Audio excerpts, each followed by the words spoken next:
Assalamu alaikum. Why is Islam important? Let me explain. You see, without Islam,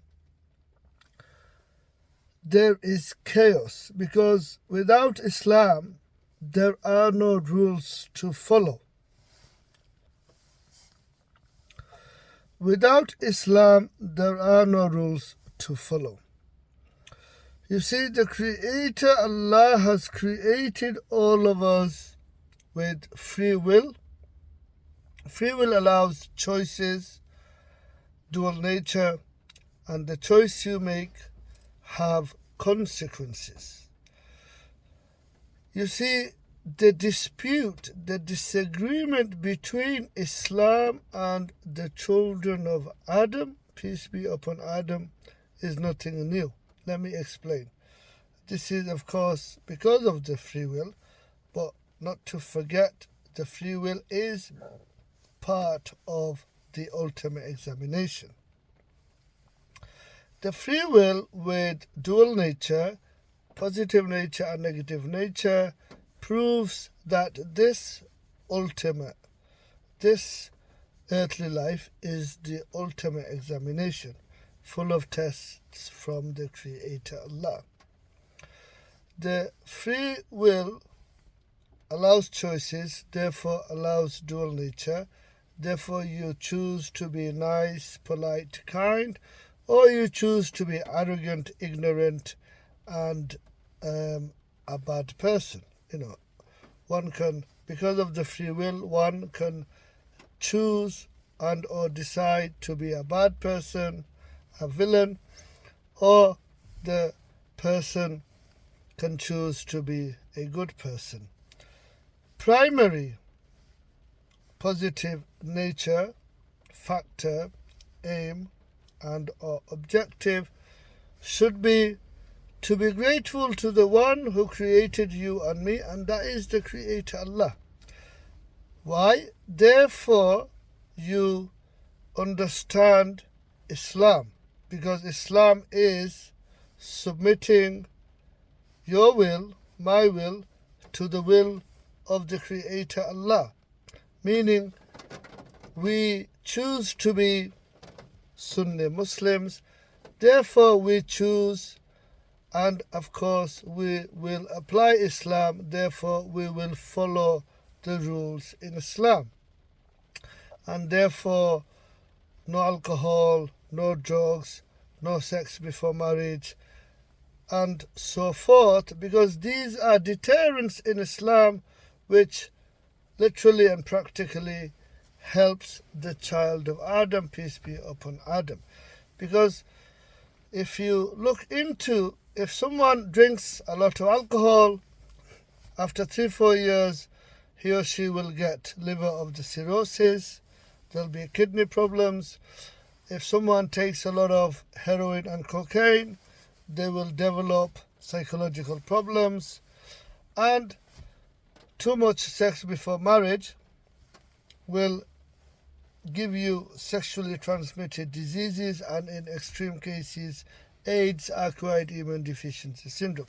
Now, these are the small things, of course, small problems you will get compared to what I'm going to explain in regards to not following Islam or life without Islam. Life without Islam, earthly life without Islam, it's basically you will be lost.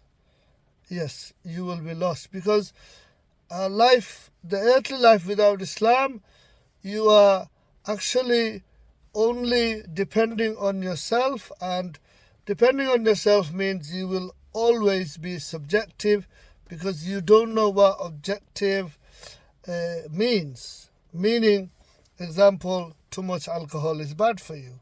Yeah, too much of anything is bad for you, if I'm not mistaken. Now, coming to the topic, you see, I would like to share case study number 1. So, Adolf Hitler, life without Islam, Adolf Hitler. So, when he was a boy, he wanted to become an artist, and at the age of 11, 12, he tried to get into art school in Germany, but he couldn't because he wasn't good enough. That's what the people who ran the art school told him.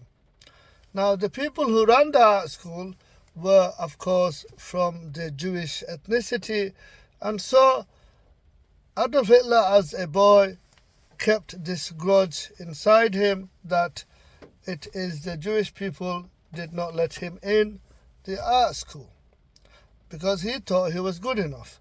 Now, you see, he developed this grudge, which means he began to dislike the Jewish people. And long story short, later on, when he became the president of Germany, he began to hate the Jewish people, and then, of course, that led to the Holocaust.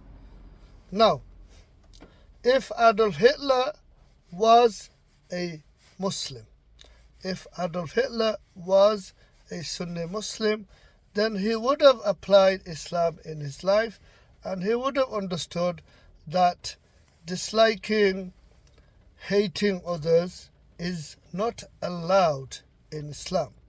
Therefore, applying Islam in Adolf Hitler's life, if he was a Muslim, this, you see, the events leading to the Holocaust would not have happened. This is why Islam is important. A lot of people don't understand. There is no freedom from the Creator Allah, even if you are a non-Muslim. Let me explain. You still have to sleep when you're very tired. I mean, you have to sleep. You still have to eat when you're hungry.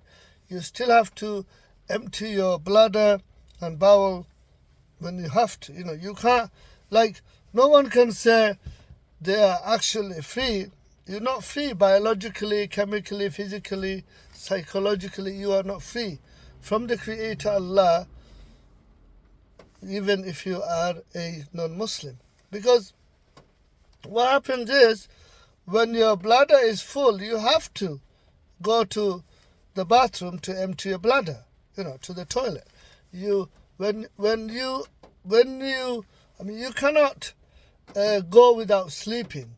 You cannot go without sleeping, okay? So you have to sleep. So we have needs, yeah? The Creator Allah created us with needs, okay?